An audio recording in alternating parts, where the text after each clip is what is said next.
جناب چیئرمین، آپ کی اجازت سے موو کرنے سے پہلے 1 منٹ میں صرف بزنس ایڈوائزری میں بھی یہ بات ہوئی کہ ہم نے ہاؤس کس طرح چلانا ہے. مجھے آج میں یہ بات ایک طرح سے مایوسی کے ساتھ کر رہا ہوں کہ ہماری جو پارلیمانی روایات ہیں وہ بڑی درخشندہ ہیں، اور ہم نے پارلیمان میں ہمیشہ ایک دوسرے کو تحمل سے سننے کا ہی دیکھا تھا، اور یہ روایت بڑی دیر سے قائم تھی. لیکن آج نہیں بلکہ کئی دفعہ یہ ہو چکا ہے کہ اپوزیشن جب بول رہی ہوتی ہے تو ٹریری بینچز کی طرف سے مکمل خاموشی ہوتی ہے، لیکن جب اس کے جواب کے لیے ٹریری بینچز سے ہمارے کولیگز، لیڈر آف ہاؤس یا منسٹرز کھڑے ہوتے ہیں یا کوئی بھی ہمارا ممبر کھڑا ہو، تو جو رویہ اپنایا جاتا ہے میں سمجھتا ہوں کہ یہ قابل مذمت ہے اور یہ افسوسناک ہے. دس از ڈپریسنگ. اور مجھے آج بڑا ترس آ رہا تھا ان پہ کہ یہ اپنے لیڈر کے کرتوتوں پہ پردہ ڈالنے کے لیے اور اس کی چوری بچانے کے لیے انہیں کیا کیا کرنا پڑتا ہے. سب سے زیادہ تکلیف مجھے ہوئی جب لیڈر آف اپوزیشن نے اس وطن عزیز کی معاشی ترقی کی پروان کو گیدڑ سے تشبیہ دی. میری آپ سے گزارش ہوگی کہ اسے ایکسپنج کیا جائے، اور میں مبارکباد پیش کرتا ہوں اپنے وزیر اعظم میاں شہباز شریف صاحب کو کہ انہوں نے اپوزیشن کی زبانوں میں گیدڑ کی زبان ڈال دی ہے، اور یہ سارے مل کے او کر کے واپس گئے ہیں اپنی لابی میں. صرف کیونکہ ایک سب جوڈس میٹر ہے، اس پہ لیڈر آف اپوزیشن کو بات نہیں کرنی چاہیے تھی، شور مچا ہوا تھا. بات ہوئی 190 ملین پاؤنڈ کی، اور بڑے دکھ اور افسوس کے ساتھ میں انڈورس کروں گا احسن اقبال صاحب کی بات کو کہ ہمیں کم از کم عدالتی معاملات میں مذہب کو یا سیرت نبی صلی اللہ علیہ وسلم کو نہیں لے کے آنا. ہمیں اپنے گناہوں کو، اپنے ڈاکوں کو، چوریوں کو چھپانے کے لیے اتنی پاک ہستیوں اور اتنے اپنے دین کا جو ہے اس کو شیلڈ نہیں کرنا چاہیے. یہ ایک اوپن اور شٹ ٹرانزیکشن ہے. فلور آف ہاؤس میں صرف اتنا عرض کر سکتا ہوں کہ یہ ریفرنس ایک انڈیپینڈنٹ ادارہ ہے، نیشنل اکاؤنٹیبلٹی بیورو انہوں نے بنایا. کیس صرف اتنا تھا کہ جو پیسہ وہاں پہ کانفسکیٹ ہوا وہ ایک انکوائری کے بعد ہوا، اور جو بات حسین نواز صاحب کی گئی ہے، یہ شکایت NCA نے on its own so motto نہیں لی.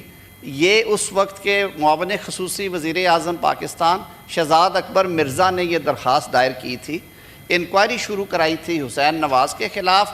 وہ رسیدیں دے کے باعزت بری ہو گئے اور اس گڑھے میں یہ خود گر پڑے. یہ کیس ہے سر.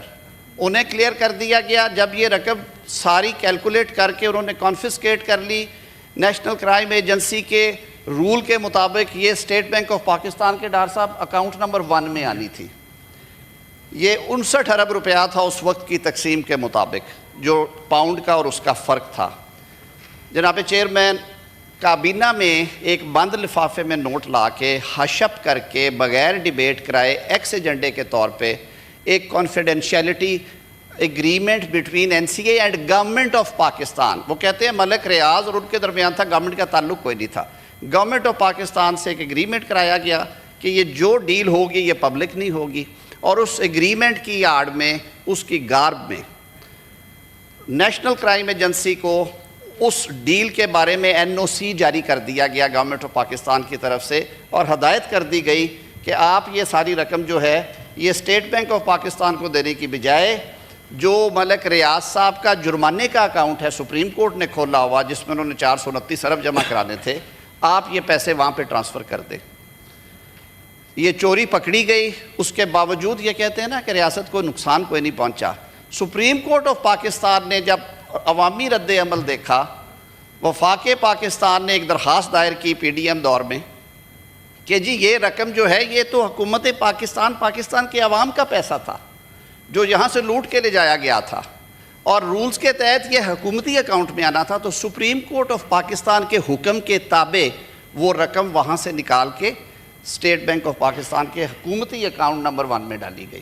اور سپریم کورٹ نے یہ آرڈر پاس کرتے ہوئے لکھا کہ اگر ہم اس پریکٹس کو الاؤ کر دیں تو وہ پرانا ایڈیم ہمیں یاد آ جاتا ہے کہ رابنگ پیٹر اینڈ پیئنگ پال، کہ آپ ایک کو لوٹ کے دوسرے کا قرض لٹا دیں. تو یہ اوپن اینڈ شٹ سی ایک ٹرانزیکشن ہے. یہ میٹر سب جوڈس ہے. میں سر اس سے زیادہ نہیں کہوں گا, لیکن میں پھر ایک دفعہ دہراؤں گا. اور جو اعجاز چودھری صاحب کے بارے میں بات کی, انہوں نے پروٹیکشن آرڈر کے, آپ نے پروٹیکشن آرڈر جاری کیا, بالکل یہ اتھارٹیز کا فرض ہے کہ اس پروٹیکشن آرڈر پہ عمل ہونا چاہیے. لیکن پھر میں بڑے افسوس کے ساتھ, دکھی دل کے ساتھ یہ بات کرتا ہوں کہ جب نیشنل اسمبلی میں اس وقت کے رکن قومی اسمبلی رانا ثناء اللہ کے پروٹیکشن آرڈر جاری ہوتے تھے, اول تو جاری نہیں تھے ہوتے, اور اگر جاری ہوتے تھے تو انہیں جیل سے پروڈیوس نہیں کیا جاتا تھا. ہمارے احتجاج پہ یہ ڈیسک بجاتے تھے. جب خواجہ سعد رفیق کے پروٹیکشن آرڈر کی بے توقیری کی جاتی تھی نیشنل اسمبلی کے اسپیکر کی, تو ڈیسک بجائے جاتے تھے. میں یہ نہیں کہتا کہ جو ہوا ہے وہی ہونا چاہیے. میں نائب وزیر اعظم صاحب کی موجودگی میں جناب چیئرمین میں اسے سمیٹتے ہوئے اتنا عرض کروں گا کہ ان کا یہ بات کہ پروٹیکشن آرڈر پہ عمل درآمد نہیں ہوا اس دفعہ, یہ صرف ایک انسیڈنٹ ہے, اور میں نے کئی واقعات کا حوالہ دیا, لیکن اس کے باوجود میں فلور آف دا ہاؤس پہ یہ کہہ رہا ہوں کہ ہم بالکل نہیں چاہتے کہ جو ہوا ہے وہی دہرایا جائے. نائب وزیر اعظم صاحب تشریف فرما ہیں. آپ سب کے علم میں ہے کہ ایک مذاکراتی کمیٹی اپوزیشن اور حکومتی بینچز کے درمیان, جس میں اتحادی جماعتوں کے تمام نمائندگان ہیں اور اپوزیشن کے 6 اراکین ہیں, ڈاکٹر صاحب 6 ہی ہیں, وہ عمل جاری تھا. پہلی میٹنگ میں 3 لوگ آئے اپوزیشن کی طرف سے, 3 نہیں آئے. انہیں کہا گیا کہ آپ ایک تو کورم پورا کریں, دوسرا اپنے جو مطالبات ہیں وہ ان رائٹنگ دے. دوسری میٹنگ میں بشمول وزیر اعلیٰ خیبر پختونخوا علی امین گنڈا پور کے 6 جو نامزد اراکین تھے, انہوں نے شرکت کی, گفتگو ہوئی. انہوں نے کہا کہ جی ہم مطالبات جو ہیں ہمارے یہ تقریباً اس قسم کے ہیں, لیکن ہم آپ کو لکھ کے دے دیں گے جو تاحال نہیں آئے. یہ کہا گیا کہ ہماری چیئرمین بانی پی ٹی آئی سے ملاقات کروا دی جائے. نائب وزیر اعظم نے وہ فیسیلیٹیٹ کیا, سنڈے والے دن وہ ملاقات بھی کروا دی گئی. اور اب جو مطالبہ سامنے آیا ہے, یہ ساری عمر کہتے رہے کہ این آر او مانگ رہے ہیں اور این آر او نہیں دیں گے. تو یہ تو اب یہ سارا جو شور شرابہ ہے, اور جس کی وجہ سے اپنے گلے بٹھا لیے انہوں نے, اچھے خاصے معزز لوگ ہیں, اپنے اپنے پروفیشن کی پیک پہ ہیں, بڑے بڑے نام ہیں ان میں. ہمیں دیکھ کے تکلیف بھی ہو رہی تھی کہ ان پہ کیا گزرتی ہے, کہ اس کو خوش کرنے کے لیے کیا کیا جتن کرنے پڑ رہے ہیں کہ آپ کے سامنے کھڑے ہو کہ ابھی جو کیا یہ پارلیمانی روایت تو نہیں ہے. تو وہاں پہ انہوں نے کہا ہے کہ جی ایگزیکٹو آرڈر کے ذریعے جو بندے مقدمات میں ملوث ہیں اور جیلوں میں بند ہیں, اور جن پہ انسداد دہشت گردی سمیت دیگر جرائم کے اور کرپشن کے کیسز چل رہے ہیں, حکومت انہیں رہا کر دے. تو میں اس ایوان کی وساطت سے یہ عرض کروں گا کہ پاکستان کا آئین اور قانون اس کی تو اجازت نہیں دیتا. ایک عدالتی طریقہ کار ہے, وہ اپنایا جائے, عدالتوں میں جائیں, انہیں ریلیف ملتا رہے, جہاں پہ نہیں بنتا نہیں بھی ملتا. تو جو بات تھی پروٹیکشن آرڈر کی, اس میں یہ استدعا کروں گا کہ آپ نے اچھا کیا, آرڈر جاری کیا, اس کی امپلیمنٹیشن کو بوجوہ نہیں کیا گیا اس کو امپلیمنٹ, اور ریزنز دی گئی ہیں. میری یہ ریکویسٹ ہوگی کہ اپوزیشن کو بزنس ایڈوائزری میں جیسے یہ کہا گیا تھا اور اس بات پہ وہ متفق تھے, ڈار صاحب تشریف رکھتے ہیں, اگلی میٹنگ کل ہے میرے خیال میں یا پرسوں.